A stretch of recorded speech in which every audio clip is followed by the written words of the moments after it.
क्या आप लोग भी बहुत टाइम से परसिस्ट कर रहे हो, सारी मैनिफेस्टेशन टेक्निक्स अपना चुके हो, बहुत सारी रोबोटिक अफर्मेशंस कर चुके हो, बट अभी भी आपका मैनिफेस्टेशन 3D में नहीं आया? ये वीडियो आप लोगों के क्वेश्चंस का आंसर हो सकता है। इस वीडियो में आप अपने मैनिफेस्टेशन और अपने परसिस्टेंस के बीच में जो गैप है या जो मिसिंग लिंक है उसको फाइंड आउट कर पाओगे। और वीडियो के एंड में आप लोगों को एक प्रैक्टिकल तरीका मैं बताने वाली हूँ, एक एक्सपेरिमेंट जो आपको हेल्प करेगा प्रेजेंट में रह के अपनी डिज़ायर्ड रियलिटी में स्ट्रांगली परसिस्ट करने का। So hello friends, welcome back to my channel. This is Yamini and मैं यहाँ पे आप लोगों को लॉ ऑफ अजम्पशन सिखाती हूँ और कैसे इस लॉ को यूज़ करके आप अपनी डिज़ायर्ड रियलिटी मैनिफेस्ट कर सकते हो एंड वो सब कुछ अचीव कर सकते हो जो आपने सोचा है। आज मैं आप लोगों को अपने कुछ रियल लाइफ एक्सपीरियंसेस बताने वाली हूँ और यहाँ पे मैंने लॉ को टेस्ट किया था और मैं आपके साथ अपने टेस्ट के रिजल्ट शेयर करने वाली हूँ आज। क्योंकि वैसे तो हम हमेशा मैनिफेस्ट ही कर रहे हैं, बट कभी कभी मैं टेस्ट करती हूँ इस लॉ को। देखो, आपको मैनिफेस्टेशन को डेलिबरेट करने की ज़रूरत नहीं पड़ेगी अगर आपका सेल्फ कॉन्सेप्ट अच्छा है। आप हमेशा अपने गोल्स को ध्यान में रखा करो कि आपके गोल्स क्या हैं लाइफ में, और उसके हिसाब से अपना सेल्फ कॉन्सेप्ट बनाओ। जैसे अगर आपको बहुत रिच बनना है तो अपने आप को रिच बोलना स्टार्ट करो। अगर आपको एक पर्टिकुलर अमाउंट मंथली और ईयरली कमाना है तो बोलना स्टार्ट करो कि आप उतना अर्न करते हो। अगर आप शादी करना चाहते हो एक अच्छे पार्टनर के साथ, हैप्पी मैरिड लाइफ चाहते हो, तो अपना सेल्फ कॉन्सेप्ट ऐसा ही बनाओ कि आपका पार्टनर आपको बहुत प्यार और रिस्पेक्ट देता है, उसके घर वाले आपको बहुत प्यार और रिस्पेक्ट देते हैं। जो भी मतलब आपके डिज़ायर है उसके हिसाब से आप सोचना स्टार्ट करो, तो आपको डेलिबरेट मैनिफेस्टेशन की ज़रूरत नहीं पड़ेगी बार बार, क्योंकि आपके सारे गोल्स अपने आप पूरे होते जाएंगे। तो चलो मैं आपको सुनाती हूँ अपनी मैनिफेस्टेशन स्टोरी।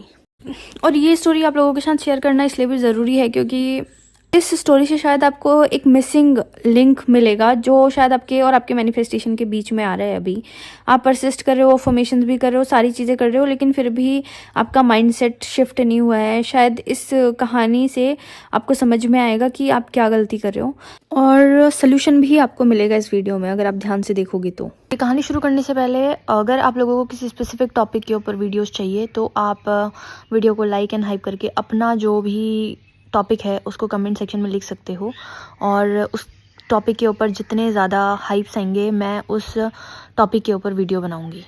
तो ये जो मैनिफेस्टेशन है मेरा, मैंने कुछ दिन पहले किया था। मैं जनवरी में अपने घर गई हुई थी, मतलब अपने मायके गई हुई थी। तो उस टाइम पे मैं 15-20 दिन वहाँ पे रही।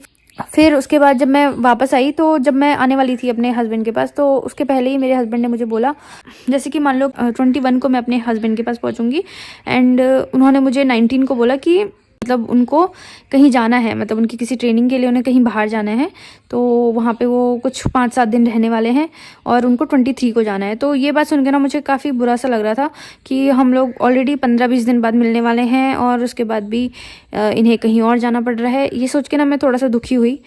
पहले तो मुझे थोड़ा सा बुरा लगा, जैसे कि हमेशा रिएक्शन होता है, हमेशा नॉर्मली हमारा रिएक्शन होता है। कुछ देर के लिए बुरा लगा, फिर हम लोग कॉल पे बात कर रहे थे, कॉल कट गया। फिर थोड़ी देर के लिए मैं ऐसे सैड बैठी रही। फिर मैंने सोचा कि लेट्स मैनिफेस्ट इट, कि मैं मैनिफेस्ट करती हूँ कि उनका वो जो भी मीटिंग है वो कैंसिल हो गया है। तो मैंने बस 2-3 मिनट के लिए अफर्म किया कि वो कैंसिल हो गया है उनका जाना। मतलब जैसे उन्होंने मुझे कॉल करके बोला है वैसे ही वो मुझे सामने से बोल रहे हैं कि नहीं मैं नहीं जा रहा हूँ अभी, ऐसे उन्होंने मुझे बोला। ठीक है, ऐसे मैं विजुअलाइज करने लगी और फिर मैंने 2-3 मिनट के लिए अफर्म किया कि नहीं, उन्होंने बोल दिया कि वो नहीं जा रहे हैं, उन्होंने बोल दिया कि वो नहीं जा रहे हैं, वो कैंसिल हो गया, वो कैंसिल हो गया, वो कैंसिल हो गया। ऐसे करके मैंने 2-3 मिनट के लिए अफर्म किया, बस फिर मैं भूल गई और उसके बाद में अपने काम वाम में बिजी हो गई थी। जब बीच में मुझे याद आया, इन 2 दिनों के बीच में जब भी मुझे याद आया कि वो जाने वाले हैं और मुझे अब कुछ टाइम के लिए अकेले रहना पड़ेगा वापस से, तो मैंने अपने थॉट्स को वापस से फ्लिप किया कि नहीं, वो कहीं नहीं जा रहे हैं, उनकी मीटिंग कैंसिल हो गई थी, वो कहीं नहीं जा रहे हैं, उनकी मीटिंग कैंसिल हो गई थी। बस ऐसे ही किया एंड फिर मैंने ना दोबारा उनसे पूछा भी नहीं कि आप जा रहे हो, कब जा रहे हो, फ्लाइट से जा रहे हो, कैसे जा रहे हो। मैंने कुछ भी नहीं पूछा, उस बारे में बात ही नहीं की हम, क्योंकि दिमाग में जब भी आ रहा था मैं उसको पॉजिटिव स्टोरी में कन्वर्ट कर दे रही थी, तो महसूस ही नहीं हो रही थी, ज़रूरत ही नहीं पड़ रही थी 3D में झांकने की, है ना। 3D में झांकने का मन क्यों करता है? जब हम डेस्परेट होते हैं किसी चीज़ को लेकर। तो मेरा मन ही नहीं कर रहा था 3D में झांकने का, पूछने का, एंड स्ट्रॉन्ग कन्विक्शन था मेरे अंदर कि मैं जो अफर्म कर रही हूँ वो मेरी रियलिटी है और हम लोग बहुत ही अच्छे से ये वीकेंड सेलिब्रेट करने वाले हैं, साथ में रहने वाले हैं। ऐसे करके मैं उस चीज़ को अज्यूम करने लग गई। फिर मैं वापस आई और मैं पहुंची घर, और घर पहुंच के भी मैंने उनसे कुछ नहीं बोला कि आप जा रहे हो कल को या परसों को, कब जाना है आपको, कुछ नहीं पूछा। और फिर जैसे कल की डेट मुझे पता था जैसे 23 को जाना है, एंड 22 की रात को मैंने उनको बोला कि आप जा रहे हो ना कल, आपकी वो ट्रेनिंग है ऐसे करके। तो वो बोलते कि नहीं वो तो कैंसिल हो गई। मैंने बोला कैसे?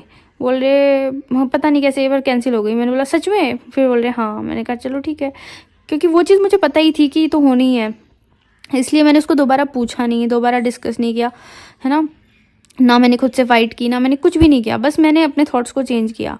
इतना ही ईजी होता है मैनिफेस्टेशन। तो मैंने उनको बोला कि अगर कैंसिल हो गया था तो आपने मुझे पहले क्यों नहीं बोला? तो वो बोल रहे कि मैं तुम्हारा लास्ट मोमेंट पे रिएक्शन देखना चाह रहा था। तो बस देखो, आपको बस अज्यूम करना है एंड कन्विक्शन के साथ उस पर परसिस्ट करना है। इतनी ही ईजीली आप मैनिफेस्ट करते जाओगे अपनी लाइफ की छोटी बड़ी चीज़ें। ये जो थॉट फ्लिप करना होता है ना, ये भी बहुत पावरफुल, क्योंकि एवरीथिंग इज़ योर अफर्मेशन। आप एक्सेप्ट ही मत करो उस इन्फॉर्मेशन को। ये चीज़ बहुत ज़्यादा इंपॉर्टेंट है उन लोगों के लिए जब आप अपने एसपी से इंटरेक्ट करते हो, या जब आप किसी जॉब का इंटरव्यू दे के आते हो, या फिर जब आपने कोई एग्ज़ाम दे दिया और आपको एक इन्फॉर्मेशन मिल गई कि आपका सिलेक्शन नहीं हुआ है, या कोई आपसे शादी नहीं करना चाहता है, या कुछ उल्टा हो गया है। कोई भी ऐसी इन्फॉर्मेशन जो आपको नहीं चाहिए, अनडिज़ायरेबल इन्फॉर्मेशन जब आपको मिलती है, तो आप उसको फ्लिप कर सकते हो। आपको उसके लिए बैठ के डेलिबरेटली अफर्म करने की ज़रूरत नहीं है। आप जो भी मेन आपका जो टारगेट है उसके लिए अफर्म करो। बट अगर ऐसी कोई इन्फॉर्मेशन मिली है, जैसे कि आपका सिलेक्शन नहीं हुआ, ये पता चला आपको, तो उसको कैसे फ्लिप करोगे आप? क्या आई एम ऑलरेडी सेलेक्टेड। अगर आपको पता चलता है कि कोई पर्सन आपसे प्यार नहीं करता, इसको कैसे फ्लिप करोगे आप? He loves you so much. मतलब कोई भी अनडिज़ायरेबल इन्फॉर्मेशन आपको मिल रही है, आप उसको फ्लिप करो। जितने बार वो थॉट दिमाग में आए उतने बार उसको फ्लिप करो, एंड ट्रस्ट मी, ये बहुत ही पावरफुल मेथड होती है ना। अगर मान लो हमने 100 थॉट सोचे, उसमें से आपके 90 थॉट्स पॉजिटिव हैं, 10 थॉट नेगेटिव हैं, तो भी डोमिनेंट यहाँ पे पॉजिटिव ही है। बट जो ये ऐसे रैंडम थॉट्स आते हैं नेगेटिव वाले, वो भी एक ही होता है, बट वो स्ट्रॉन्ग होता है ना। उसको फ्लिप करने के लिए आपको सेम इंटेंसिटी से पॉजिटिव थॉट क्रिएट करना होगा, सेम कन्विक्शन के साथ। तो जो थॉट आप बाद में सोचोगे वो थॉट मैनिफेस्ट होगा आपका। इसलिए जब भी आपको कोई नेगेटिव इन्फॉर्मेशन मिलती है, घबराना नहीं है, डरना नहीं है। कभी आप रिएक्ट कर भी देते हो, उस वक्त भी डरना घबराना नहीं है, उसके बदले पॉजिटिव अफर्म करना है, और बहुत कन्विक्शन के साथ अफर्म करना है। जितनी इंटेंसिटी से आपने नेगेटिव सोचा था, उतनी ही इंटेंसिटी से पॉजिटिव सोचना है। और ये जो डिलेज होते हैं ना मैनिफेस्टेशन में, हमारी नेगेटिव रिएक्शन से बार बार, ये डिलेज को भी कम करता है। इन बिटवीन कभी कभी ऐसे कुछ मोमेंट्स आ जाते हैं जो अनवांटेड हैं, उनको आप तुरंत रिवाइज करो, उसकी सेम इंटेंसिटी का पॉजिटिव थॉट क्रिएट करके, ठीक है। और वैसे तो नेगेटिविटी को ज़्यादा एंटरटेन नहीं करना है आपको। नेगेटिव थॉट को इस तरह से लेना है कि वो आपका एक ऐसा एक्स है जिसकी शक्ल आपको कभी नहीं देखनी है, ठीक है। एक ऐसा आपका कोई एक्स आ जाए, या फिर मान लो कोई ऐसा फ्रेंड आ जाए आपका जिसकी शक्ल आपको कभी देखनी ही नहीं है, तो आप उसको कैसे इग्नोर करते हो, वैसे ही आपको अपने नेगेटिव थॉट्स को इग्नोर करना है। मुझे एक बार वो इन्फॉर्मेशन मिली, उसके बाद मैंने उसके ऊपर अपना दिमाग ही नहीं लगाया ज़्यादा। मुझे वो चीज़ सही नहीं लगी, बट मैं उसके लिए मैंने अपने पार्टनर को कुछ नहीं बोला कि आप कैंसिल करो या कुछ भी करके रुक जाओ। मैं पूरे मन से चाहती थी कि वो ना जाए, और बट मैं उनको रोकना भी नहीं चाहती थी, है ना। क्योंकि हमेशा आपको किसी को कन्विंस करने की ज़रूरत नहीं है, हमेशा अपनी बातें मनवाने की ज़रूरत नहीं है, हमेशा किसी से रिक्वेस्ट करने की ज़रूरत नहीं है। आपको बस अपनी पावर को यूज़ करना होगा। मैंने उस चीज़ को मन में एक्सेप्ट किया कि नहीं, वो कैंसिल हो गया एंड हम लोग साथ में ही रहने वाले हैं बहुत टाइम तक, अभी कोई कहीं नहीं जा रहा है, ऐसे करके। फिर जब भी थॉट आया मैंने उसको फ्लिप कर दिया विथ कन्विक्शन, एंड इतनी श्योरिटी थी मुझे कि हाँ इट इज़ कैंसिल्ड नाउ। क्योंकि जब मैं वापस आई उसके बाद भी मैंने उनसे खुद से नहीं पूछा, मतलब ज़रूरत ही महसूस नहीं हुई कि मुझे किसी साइन की ज़रूरत है। मैंने जो डिसाइड कर लिया अब वही होगा। ये कन्विक्शन रखना होगा आपको अपने मैनिफेस्टेशन के ऊपर, इस लॉ के ऊपर, और अपनी एबिलिटी के ऊपर। You are a natural manifester. Force मत करो, बस मान लो। और भी ऐसे बहुत सारे एक्सपीरियंस हम लोग करते रहते हैं, आपने भी किए होंगे, जब हमें ये प्रूफ होता है कि यस मैनिफेस्टेशन हमारी नेचुरल पावर है। कुछ दिन पहले हम लोग किसी एक स्पेसिफिक एनिमल के बारे में बार बार डिस्कस कर रहे थे कि ये लेपर्ड ऐसा होता है। उसी शाम को हमको लेपर्ड दिख गया। फिर नेक्स्ट डे क्या हुआ कि हम किन्हीं 2 प्लेसेस के बारे में कंपैरिजन कर रहे थे। 2 बीच थे कोई, उनके बारे में ऐसे कंपैरिजन हो रहा था। एक लोकेशन ऐसी है जहाँ पे मैं पास में ही रहती हूँ उस लोकेशन के, और दूसरी लोकेशन थोड़ा हमसे दूर थी, जहाँ पे मैं रहती हूँ उससे काफ़ी दूर है। बट मैं गई हुई थी दोनों लोकेशन के ऊपर। एक जगह पे मैं बहुत कम गई हूँ, एक जगह पे मैं फ्रिक्वेंटली जाती रहती हूँ। तो जब उन दोनों लोकेशंस के बीच में कंपैरिजन हो रहा था ना, तो मैं सोचने लग गई कि हाँ इस जगह पे तो मैं बहुत बार गई हूँ, ये तो सुंदर है ही, बट वो दूसरी वाली जो लोकेशन है क्या वो भी सुंदर है? और उसको मैं ऐसे विजुअलाइज करने लग गई मन में। मतलब मैंने अपने सबकॉन्शियस माइंड को एक क्वेश्चन दे दिया कि क्या वो सुंदर है या नहीं। 3-4 दिन के बाद सडनली ऐसा प्लान बना कि हमें उसी जगह जाना पड़ा। और मैंने 1-2 दिन पहले वैलेंटाइंस डे का कोई पोस्ट शेयर किया था ना, तो उसमें वो जो ऐसे हाथ में ग्लास पकड़ा है, पीछे वो कुछ दिख रहा है, थोड़ा हल्का सा छोटी सी इमेज है, वो देखना आप, वो उसी लोकेशन की फ़ोटो है। एंड वो प्लान हमने कभी किया ही नहीं था कि हम उस जगह पे जाएंगे, वो पता नहीं सडनली ऐसे आउट ऑफ द ब्लू बन गया। एंड फिर वही हम लोग डिस्कशन कर रहे थे कि देखो ऐसे होता है मैनिफेस्टेशन। अब जिस भी चीज़ के ऊपर हम लोग इस जगह के बारे में बात कर रहे थे कुछ दिन पहले, और आज हम यहाँ पहुँच गए हैं। हम उस दिन लेपर्ड के बारे में बात कर रहे थे, शाम को हमको वो लेपर्ड दिख गया। तो ये ऐसे कुछ इंसिडेंट्स होते हैं जो हमें बताते हैं कि मैनिफेस्टेशन नेचुरल होता है हमारे साथ, और आप लोगों ने भी ऐसा कई बार एक्सपीरियंस किया होगा। एक चीज़ जो होती है ना, वो बहुत नोटिस की है मैंने, लोग अफर्म भी कर रहे हैं, पॉजिटिव भी रह रहे हैं, बट कहीं ना कहीं जो उनका एंड रिजल्ट है ना, उसको वो जी नहीं पा रहे हैं। उनको अभी भी ऐसा फील हो रहा है कि अभी तो मैं अफर्म करूँगी, हाँ मैं अफर्म कर रही हूँ, मैं अच्छे से अफर्म कर रही हूँ, मेरा माइंड सैचुरेट हो रहा है, मैंने आज भी परसिस्ट किया। वो इसमें प्रोसेस में ज़्यादा रहते हैं, ऑलरेडी हो चुका है इस प्रोसेस में नहीं रहते हैं, वो डिल्यूजनल नहीं बन पाते हैं। कि जैसे मैं डिल्यूजनल बनी थी ना कि हाँ वो तो कैंसिल हो गया है, अगर कैंसिल हो गया है तो मेरे को पूछने की भी ज़रूरत नहीं है कि आप कब आप जा रहे हो या नहीं जा रहे हो। उसके बाद मैंने दोबारा पूछा तक नहीं। तो वैसे ही होता है डिल्यूजनल बनना, कि आपको किसी से कोई वैलिडेशन चाहिए ही नहीं, आपने जो डिसाइड कर लिया बस वही सच है। तो ये जो बात बोली ना मैंने, बहुत इंपॉर्टेंट है कि हम अफर्म भी कर रहे हैं, परसिस्ट भी कर रहे हैं, हमें लग रहा है कि हमारा माइंड सैचुरेट भी हो रहा है, बट कहीं ना कहीं हम अपने आप को शिफ्ट नहीं कर पा रहे हैं उस डिजायर्ड रियलिटी में। वैसे तो अगर आप बिना किसी एक्सपेक्टेशंस के सिर्फ अफर्मेशंस को रिपीट करते जाओ रोबोटिकली, तो वो आपको अपने आप सब कुछ कर देगा। मतलब आपके अंदर वो जो सारी चेंजेस आने हैं वो अपने आप हो जाएंगे। पर फिर भी अगर आप लोग बहुत टाइम से स्ट्रगल कर रहे हो मैनिफेस्टेशन में, या रोबोटिक अफर्मेशन भी ट्राई कर लिए हैं, बहुत सारी चीज़ें कर ली हैं, तो प्लीज़ चेक करो कि आप विश फुलफिल्ड स्टेट में हो या नहीं। विश फुलफिल्ड में ये चीज़ भी आती है कि you are completely delusional, you don't need any evidence of your manifestation, you don't look for the time. आप समय के बारे में चिंता नहीं करते हो। फिर अगर ये स्टेट है तो उसको ठीक करो। और ये कैसे ठीक होती है, आपको प्यार से, बहुत बहुत प्यार से अपने आप को समझाना होगा कि ये मेरी आइडेंटिटी है। आंख बंद करके, मैं तो अपने आप को ऐसे समझाती थी, आप लोग उसको ट्राई कर सकते हो। क्लोज योर आइज और अपने आप से बात करो, अपने आप को हक कर लो, चलो, और प्रेजेंट में रहो। At present you are sitting in this room, या जहाँ पे भी आप खड़े हो, बैठे हो, आप अपने आप को टच करो, प्रेजेंट में आओ, एंड अपने आप को बोलो कि मेरा जो प्रेजेंट वर्जन है वो एक मैरिड वुमेन है, मेरा जो प्रेजेंट वर्जन है एक जॉब में सिलेक्टेड पर्सन हूँ, मैं एक सक्सेसफुल इंसान हूँ। मैं एट प्रेजेंट राइट नाउ इस मोमेंट पे सब कुछ अच्छा है मेरे साथ, है ना। मेरी शादी हो चुकी है, या मेरा पर्सन मेरे साथ है, मैं बहुत खुश हूँ। जो भी आपको चाहिए, मैं कम्प्लीटली हेल्दी हूँ, मैं बहुत सुंदर हूँ, मेरी हाइट इतनी है, जो भी आपके मैनिफेस्टेशंस हैं, प्रेजेंट में रहो। इस वीडियो को थोड़ा पॉज कर लो, अपने आप को हक करो, और आंख बंद करके अपने आप को समझाओ कि इस मोमेंट में मेरे पास वो सारी चीज़ें हैं जो मुझे चाहिए। जब भी डर लगे, जब भी पैनिक हो, अकेले में जाओ, अपने आप को हक करो, प्रेजेंट मोमेंट में आओ, और यही समझाओ अपने आप को कि at this moment I already have it, I already have it, I don't need any validation, I don't look for the time, I don't know how and when, I know it is right now my reality. ऐसे करके अपने आप को समझाने की कोशिश करो।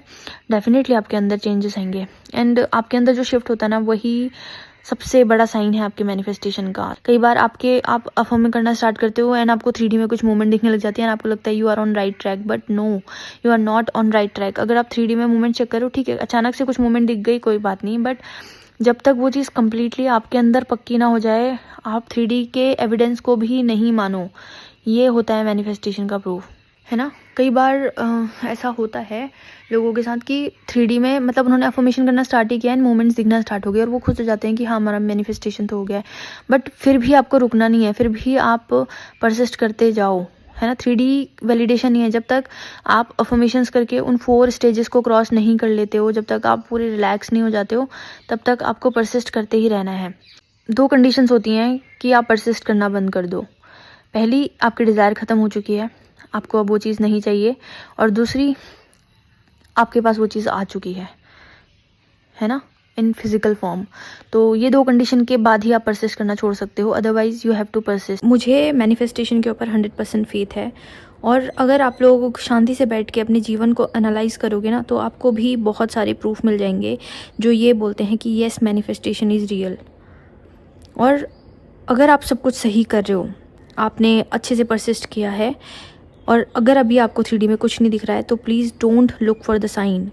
बस अपने आप को बहुत फेथ और विश्वास के साथ बोलो कि यस, आपकी विश ऑलरेडी आपकी रियलिटी है, क्योंकि आप उस रियलिटी के अलावा किसी और रियलिटी को एक्सेप्ट ही नहीं करोगे। You are the god of your reality. आप अपनी रियलिटी के गॉड हो। इस बात को अज्यूम करो, अपनी पावर को अज्यूम करो, आप उस रोल को अज्यूम करो जो आप अपने जीवन में बनना चाहते हो। उस पर्सपेक्टिव से सोचना, बोलना, एक्ट करना शुरू करो। बाकी और कोई कमी नहीं है। कमी है तो कन्विक्शन की और फेथ की। जब हम परसिस्ट कर रहे होते हैं, 3D में कुछ नहीं दिखता, तो हमारा फेथ हिल जाता है और फिर हम डाउट करने लग जाते हैं एंड वहीं से रिएक्शंस निकलते हैं एंड रिएक्शन हमें फिर डिले करवाता है मैनिफेस्टेशन। तो जैसे मैंने पहली वाली जो कहानी बताई थी, जहाँ पे मैंने सिर्फ थॉट्स को फ्लिप किया, कुछ भी नहीं है ना एविडेंस, नहीं चाहिए एविडेंस। होगा नहीं होगा आई डोंट केयर, बट मैंने अब ये चीज़ मान ली है, ये मेरी रियलिटी है। ये ज़िद बना लो इसे। तो आज के लिए मेरी वीडियो में इतना ही। आशा है कि आप लोगों को इस वीडियो से बहुत कुछ सीखने के लिए मिला होगा एंड ये वीडियो आपके मैनिफेस्टेशन जर्नी में एक नया लेसन ज़रूर ऐड करेगी, कुछ ना कुछ आपको ज़रूर नया सिखाएगी। तो आज के लिए मेरी साइड से इतना ही। Thank you so much for watching. Happy manifesting. I love you all. Bye bye.